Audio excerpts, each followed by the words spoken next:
Liisa, milline on üks luuletus, mida sa tead peast? Sini taevas tähend.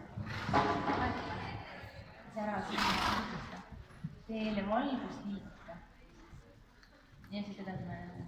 Okei, väga huvitav, see ei olnud sul lõpuni küll peas. Minul, miks ma sellest hakkan rääkima, siis mul hakkas kummitama üks luuletus, mida mina ainsana tean peast. No peale selle, et mina olen pisi ära nüüd salmipisi, aga on see 5. novembri luuletus, et Remember the 5th of November, the gunpowder treason and plot. I see no reason why the gunpowder treason should ever be forgot. Ma tahaks kohe küsida, et kaua sul läks selle õppimiseks? Ei!